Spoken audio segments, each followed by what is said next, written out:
Hi hello అండి. Welcome to my channel Mahasri talks. అందరూ ఎలా ఉన్నారు? నేనైతే చాలా బాగున్నానండి. మీరందరూ కూడా దేవుడి దయ వల్ల బాగుండాలని అయితే మనస్ఫూర్తిగా కోరుకుంటున్నా. ఈరోజు కూడా ఇంకో మంచి వీడియోతో అయితే వచ్చేసానండి. అదేంటంటే మా అక్క వాళ్ళ ఇంటి గృహప్రవేశం అండి. మీకైతే హౌస్ అంతా చూపిస్తాను.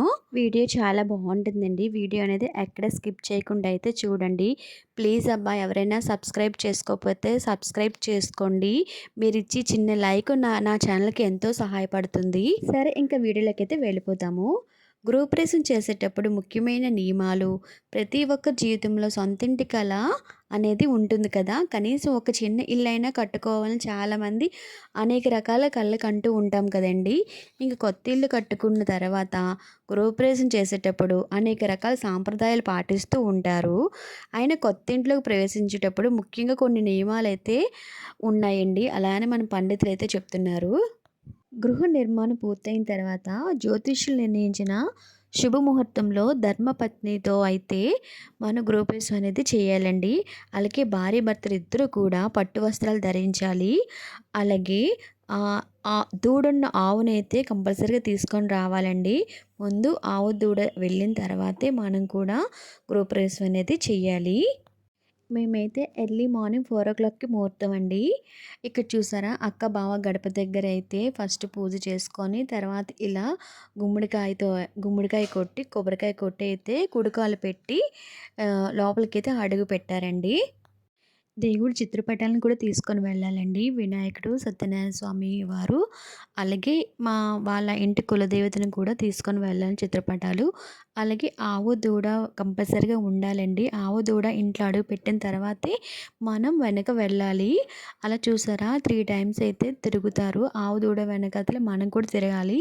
తర్వాత ఆవు దూడకి ఇష్టమైనవి ఆవుకి తినిపించాలండి.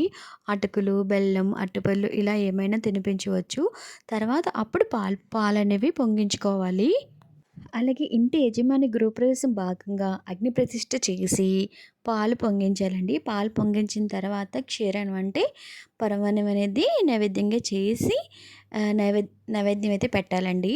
ఇక చూసారా, బావగారు, అక్క, మిగతా ముత్తైదువులందరూ కూడా పాలు పొంగించిన తర్వాత మూడు మూడు గుప్పిళ్ళతో అంటే పిడికిలు ఉంటాయి, పిడికిలతో అటు ఇటు తిప్పి బియ్యం అయితే పోస్తూ ఉండాలండి. ఇక్కడ చూసారా, అందరం కూడా మేమైతే బియ్యం వేస్తూ ఉన్నామండి. అలాగే కొత్త ఇంటికి ప్రవేశించేటప్పుడు ధాన్యం తీసుకొని వస్తారండి కొంతమంది. ధాన్యంతో గృహప్రవేశం చేయడం వల్ల ఆ ఇంట్లోని తిండికి ఎలాంటి లోటు ఉండదని పండితులు అయితే చెప్తున్నారండి. అక్క వాళ్ళు ఫ్లాట్ అయితే తీసుకున్నారండి. 2 బెడ్రూమ్స్ అయితే వచ్చాయి. స్టార్టింగే మీకు హౌస్ అంతా కూడా చూపించాను కదండి. అలాగే కొత్త ఇంట్లోకి కంపల్సరీగా వాస్తు ప్రకారం హోమం కూడా చేయించుకోవాలండి. తర్వాత గణపతికి ఫస్ట్ అయితే పూజ చేసుకోవాలి. తర్వాత అప్పుడు సత్యనారాయణ వ్రతం అయితే చేస్తారండి. పంతులు గారు సత్యనారాయణ వ్రతం అయితే చాలా బాగా చేశారు. కథ చెప్తున్నంత సేపు అక్షింతలు పట్టుకొని ఉన్నాం కదండి. కథ అయిపోయిన తర్వాత అక్షింతలు వేసుకొని మన దండం పెట్టుకొని ప్రసాదం అనేది కంపల్సరీగా ప్రతి ఒక్కరు తీసుకోవాలండి. తర్వాత ఇక్కడ చూసారా, మా రాక్సీ పాప బేబీస్ ఉన్నాయి కదండి. అందులో ఒక బేబీ అయితే మా చిన్నక్క పెద్దక్కకి ఇచ్చారండి. చూసారా, అక్క వాళ్ళైతే ఈరోజు దానికి కూడా గృహప్రవేశం అనేది చేయించేశారు ఆఫ్టర్నూన్ నుంచి. అలాగే సత్యనారాయణ స్వామి వ్రతం అయిపోయిన తర్వాత కూడా మేమండి మనదీప వర్ణ అయితే చదివాము. కొత్త ఇంట్లో మనదీప వర్ణ చదివితే చాలా మంచిదండి. 9 సార్లు అయితే కంపల్సరీగా చదువుకోండి. అలాగే మనం కొత్త ఇంట్లో ప్రవేశించేటప్పుడు మనం ఎలాంటి పాత వస్తువులు అయితే తీసుకొని వెళ్ళకూడదండి. కొత్త చీపురుని అయితే కొనుక్కొని తీసుకొని వెళ్ళినా పర్వాలేదు. ఎందుకంటే చీపురు అంటేనే లక్ష్మీదేవి కదండి. అలాగే తర్వాత పూజంతా అయిపోయిన తర్వాత ఫంక్షన్ కూడా చాలా బాగా జరిగిందండి.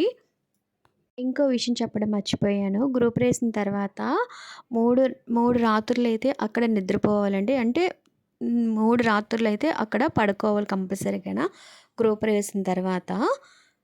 అండ్ ఈ వీడియో మీకు ఎవరికైనా నచ్చినట్లయితే ప్లీజ్ అబ్బా సబ్స్క్రైబ్ చేసుకోండి. అలాగే లైక్ చేయండి, కామెంట్ చేయండి, మీ ఫ్రెండ్స్ ఎవరికైనా షేర్ చేయండి.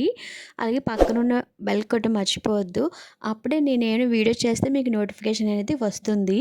అలాగే ఇంకో మంచి వీడియోతో మళ్ళీ కలుద్దాం. అంతవరకు bye bye. Thanks for watching.